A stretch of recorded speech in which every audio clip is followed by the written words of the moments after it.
It's a good morning to you all. Welcome to Asake Online. My name is Zenzele Ndebele and this is the Breakfast Club. I hope you had a very good weekend and there was the ZANU-PF conference in Escondini and we all heard about the resolutions. The good thing about these conferences is that for the last 36 years, nothing changes. You always hear the same things over and over again, and of course we know that after 5 years, nothing will be implemented, and next year they will meet again and talk about the same things. Anyway, that's the story of Zimbabwe that we've had over the last 36 years. And like I always say, our future is going to be decided by none other than ourselves. So I hope you are going to brace yourself for a very interesting Christmas without fuel, without meat, without a drink. Because Christmas rice le coke it's not really a Christmas, but this year is going to be one of those. The other day I gave a lift to a police officer, and she was really, talking about how she was now making a choice between buying a 2 kg of rice, which is $8, or uteng amalofu ayi-2 esinkwa bese lipheka the soup, because 2 loaves will be $3. Then they tell matamatis 50 cents and they will have supper. And I found that really traumatizing because people are respected as police officers. They can't have a decent meal. And she told me how she walked around in Zapalala with a basket or trying to shop, and she discovered that her salary after paying rent, she can't buy nothing. And this is the thing that leads to corruption, because if that person is now dealing with a case of a high-profile someone and they are offered money, definitely they're not going to refuse because they're broke. And I hope that this coming year, this government is going to do something about paying decent salaries to people who are giving service to this nation. Like I said, it's a good morning to you for those who are having a good morning, but for most of you, it's a miserable morning because you're queuing for fuel, you're looking for food, you're looking for money, you're thinking about Christmas, and Abantwana, they don't know that you're broke, they still want those new clothes, and it's really stressful for some of us and for many of us, and we want to pray that God will intervene and people will have a wonderful Christmas. Anyway, today in our program, we are talking to a former activist. I'm not sure whether people live activism. We'll be talking about that. But she describes herself as a former activist, now a business person. And I'm talking about Vimbai, Musvaburi. She's known. I mean, she's been around. And you remember her image when I was TV, BBC, Kipumpiki Chakamukabe, But by the way, I mean, welcome to the program. Thank you. So what happened to that picture to start with? Okay, you just had to start with something controversial, but okay. So into Nzagalayo that day is that we were having normal interviews during the impeachment and waiting for Mugabe to step down. So people were anxious. We had been waiting for like 6 days. I was actually in Harare those days.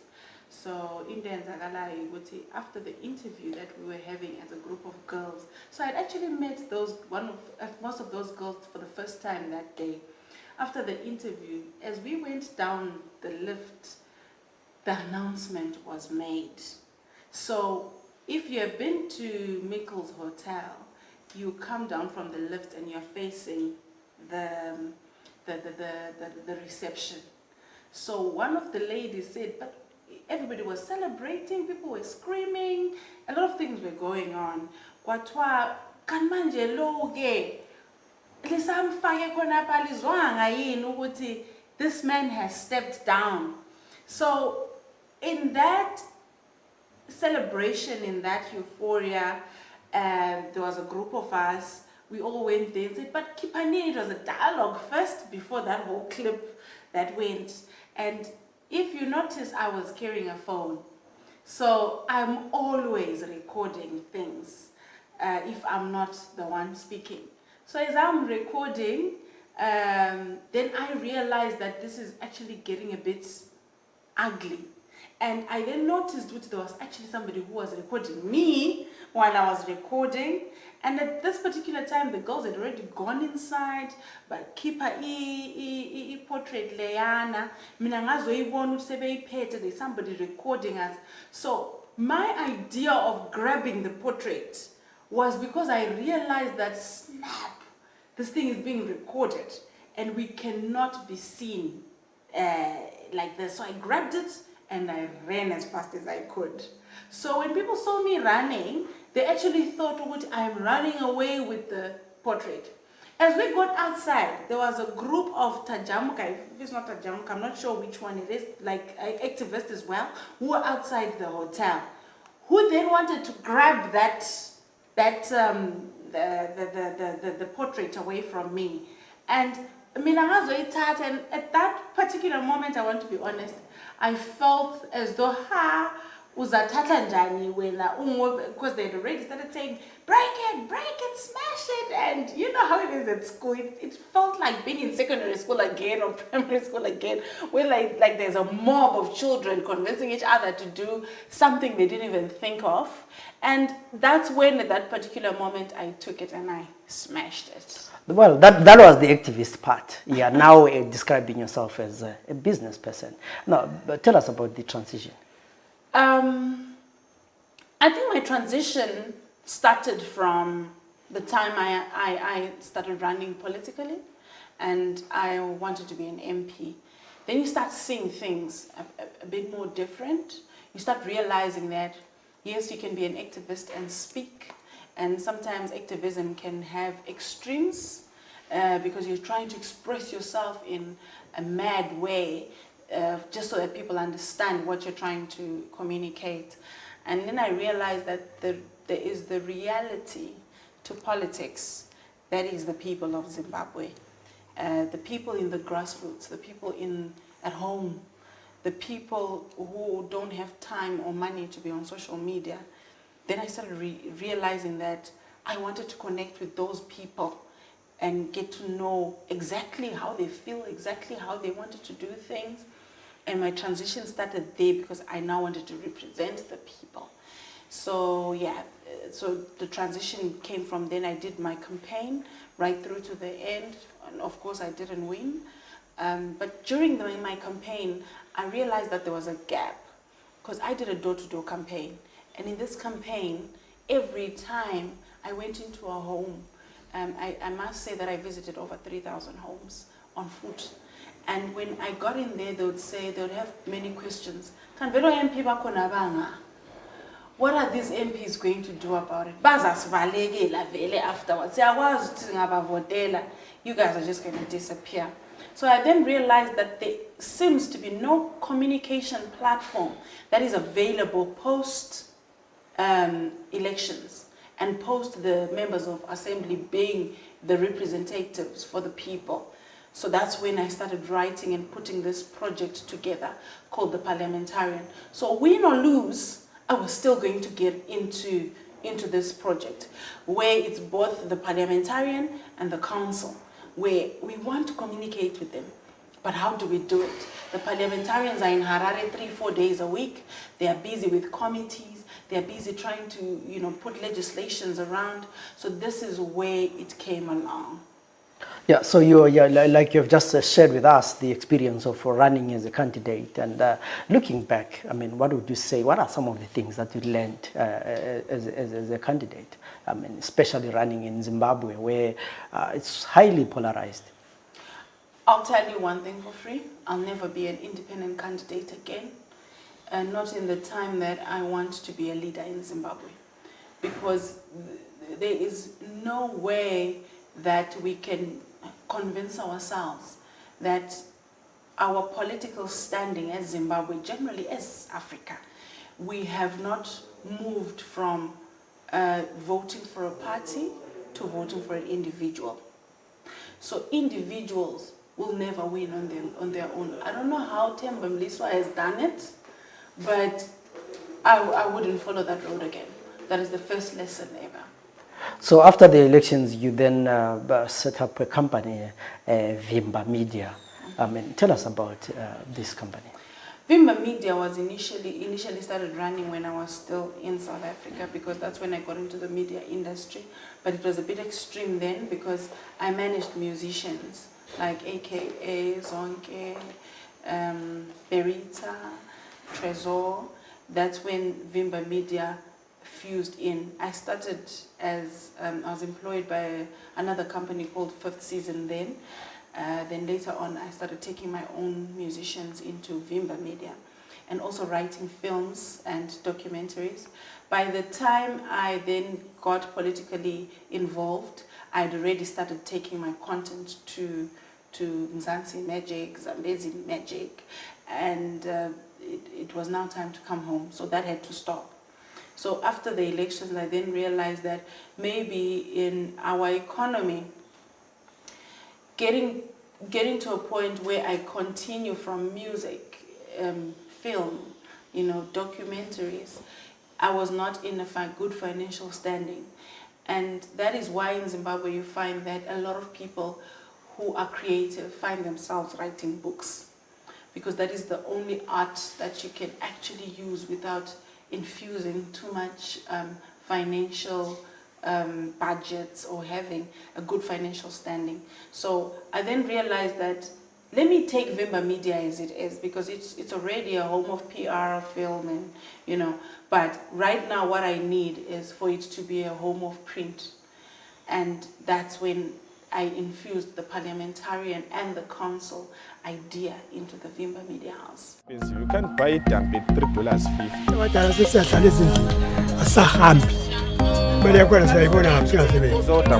$16, $40.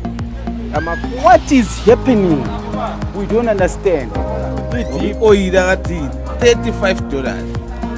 Atezi $79. Welcome to Community Conversations with me, Ishmael Ndebele. Thank you so much. Basically, what you are saying, because at least he was better. He could control the prices.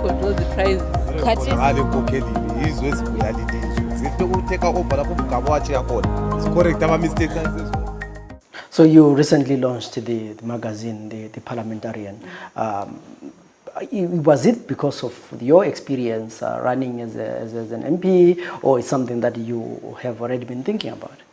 I honestly got the idea while I was campaigning, because of the fact that I realized people needed information. They needed educational information post the elections. So already I started putting the book together. And I realized that there's 350 House of Assembly members. So meaning that this has got to be an ongoing issue that's got to be distributed to the people. However, we are running as a business right now, though this thing has got to be done in a way that it's communication that's got to go to the people. So as a business, it means that we'll be expecting people to buy. We are trying by all means to distribute this information to the people of Zimbabwe for free. We don't want a point where we come to, no, people they've got to pay to get this kind of information from us. So yeah, that's the Parliamentarian magazine.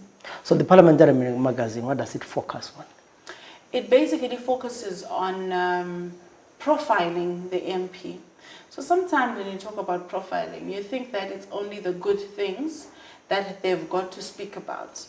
They give us their good feedback, as in profiles, but when we then write the article, we would have gone to speak to the people in the area, in their constituency, to find out the issues they really need attacking.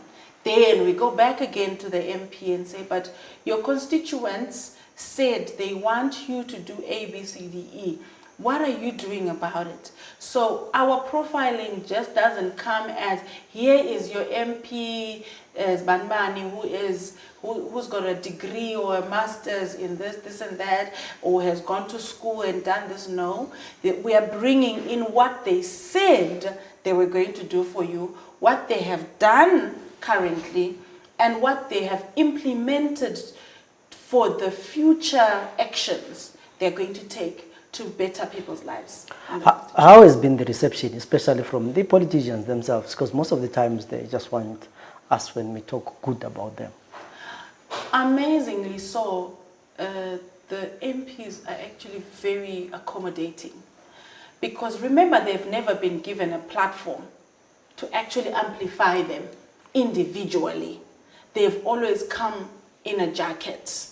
So they're like, oh wow, yeah, it puts them at a point where they really feel that they want to to show the people of Zimbabwe that they're actually working.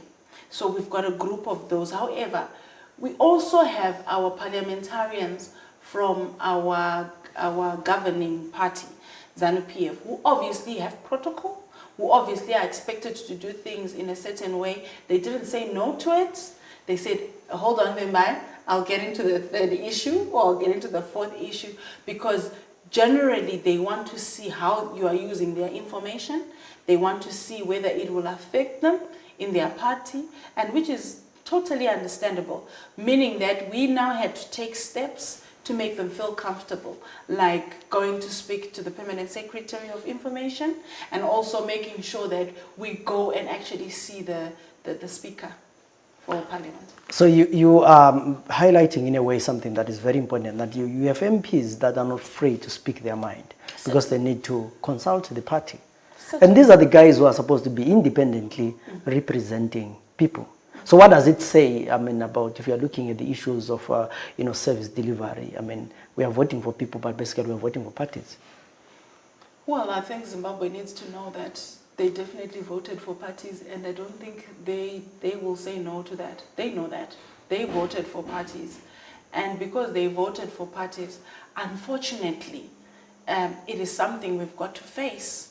The MPs have got to report and be given a go-ahead by their parties. So let us start there, where we are saying, asingeke sifike endaweni esiqalisa ukusola khona ama-MP ukuthi kanti manje nxa uzabuza iphathi yakho wena uzasebenzela njani, thina ekuqaleni yithi esabafakayo ngamaphathi.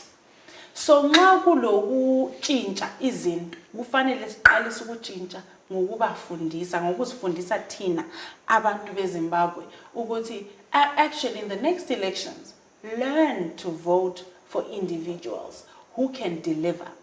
Because definitely I can tell you that the speakers, the members of parliament some of them know how to voice up in parliament, but because of consequences that they know they will face post voicing up in parliament, certain issues they can't even discuss openly.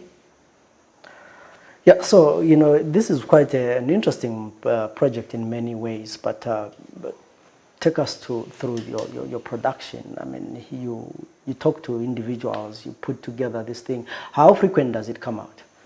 We are aiming to release a publication every month because we want to cover each and every MP as much as possible. But remember, us profiling the MPs in the magazine,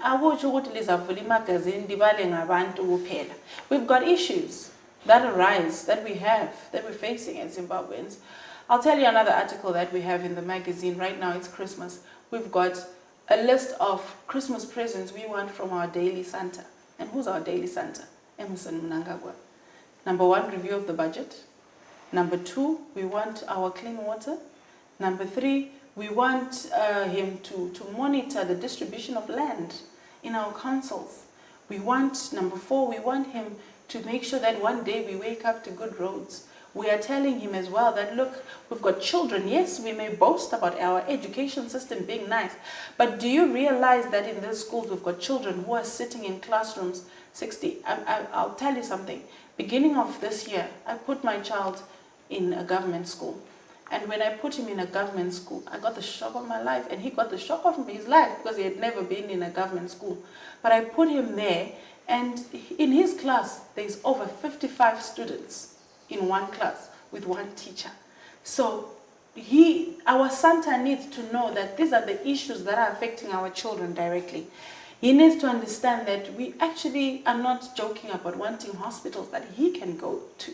So there are issues that we address. So unlike just a way of just saying, of attacking, we're finding a way of communicating and having a dialogue with him so that if he reads that, he doesn't feel offended. Because remember, feeling offended, thinking Vimbai will break my portrait, can actually make him feel offended. It's normal, it's psychological, that okay, she's offending me, So if she's offending me, how am I expected to communicate with her?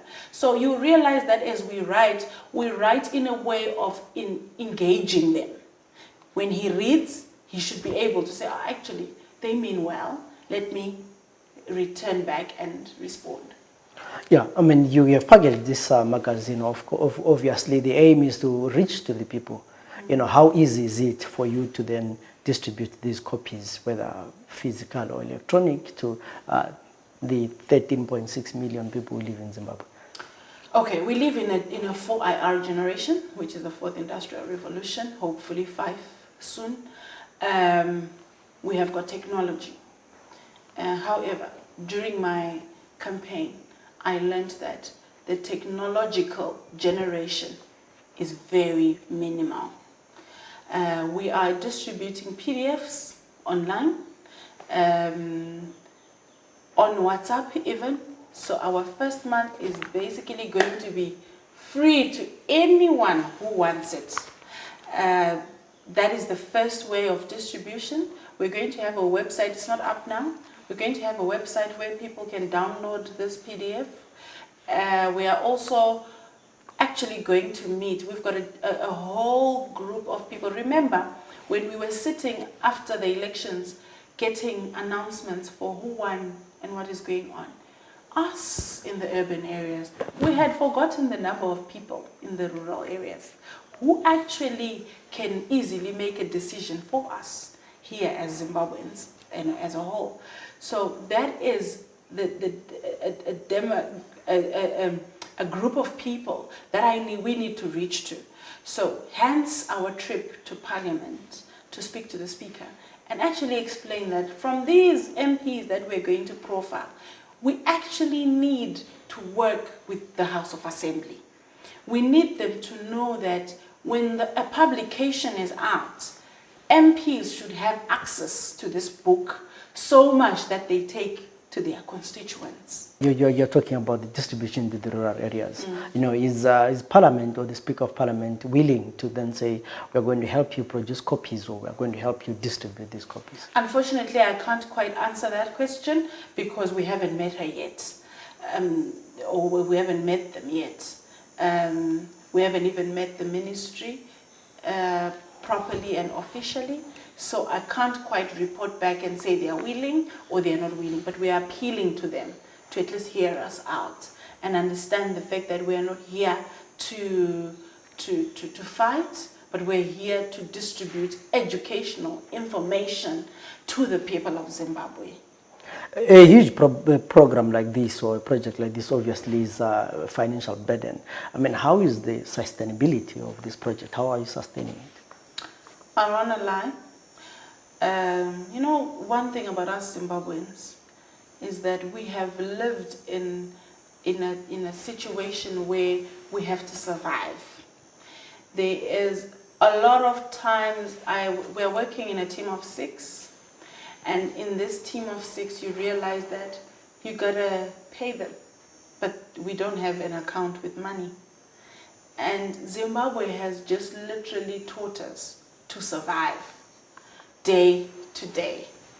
And even as you interview these people to come and help you put the magazine together, you realize that even if you're paying them the salary, you actually feel very terrible because our economy has even downsized our salary packages, where you feel so somebody is actually going to spend 9 hours of their day here working just so that they get money that is not adequate enough to actually just bring them to work and back. So there's a lot of things that actually break my heart more than me thinking I don't have money to put the project together. We have been working on this project for 3 months, and in the 3 months I must say that it's been tough, it's been horrible, it hasn't been easy at all, but yeah, we have pulled through. The cyberspace is home to billions of people and is the right platform you need to grow your business. The Center for Innovation and Technology is offering you a golden opportunity to speak directly to your market at an affordable price. We also offer media training workshops, live streaming, documentary production, and events management. Get in touch with us today on the following numbers: +263 867 711 0290 or 0718 100 235. Don't forget to subscribe to our social media platforms. Like our Facebook page, Center for Innovation and Technology. Follow us on Twitter @SiteZW. And you can also check out our website, www.site.org.zw. You can also visit our offices at 45 Moffat Avenue, Hillside, Blair. Take advantage of this opportunity to expand your business. How does the future look like? It's bright. So every time I meet with my team, I say, don't worry, team. You might not be getting what you want now, but this project is big. And if it's big, I mean, besides money, we are carrying information that every Zimbabwean needs.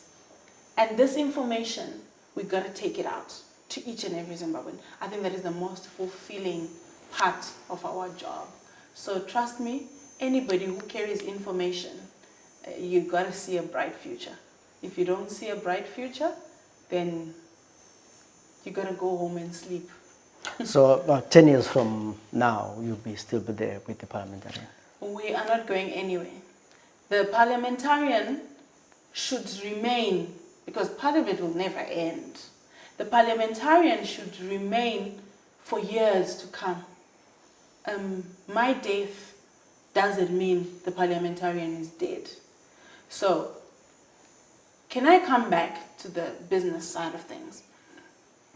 I may be running it under a business entity, but this project can never be a business. This project has got to be free for all for Zimbabwe. So ideally, I think our meeting with the Ministry of Information should actually take us to the Ministry of Education, because it's too big for Vimbai to carry it with her team. It is a project that the whole country actually needs to be involved in. The Minister of Education actually needs to meet with us. At this point, I'm going to say he needs to meet with us because we're carrying the baby. Yeah. So Vimbai, the Vimbai that we know is energetic. She does videos. She's an activist. Then we are now meeting a Vimbai who is a business person, wears suits, sits in boardrooms and discuss all these things. How has been the transition? I'll talk about the dressing up first. I'm not in a suit right now. Generally, I like to feel free. It starts with my dressing. I think I was going to struggle in Parliament because I had to be formal all the time. I think the business is in the mind. The business is in how you handle the people you work with in business. The business is how you pursue the idea to fruition. The transition, somehow, my dressing has to also be a part of it. But I think it is the state of the mind where you realize that being an activist, yes, worked to a certain point, but you want to be completely relevant. If you are a leader and you're going to be a leader, you want to be relevant to a point that you are able to communicate with both extremes. So if I'm an activist and I'm saying I've got information that I need to take out to Zimbabweans, remember, I'm not going to care whether you are ZANU-PF or you are MDC. I need to be able to relate to the Zimbabwean. So one day, if I've got ambitions to be the president of Zimbabwe, the first female president of Zimbabwe, I'm sure somebody's gonna laugh. But yeah, if I've got those kind of ambitions, I need to be able to relate to each and every Zimbabwean, party-wise, non-party-wise, cultural backgrounds, tribe, and a lot of religious stuff. In our magazine, we've got an article that is titled "The House of God versus the House of Assembly." we directed that article because during the campaign, MDC ran with God is in it.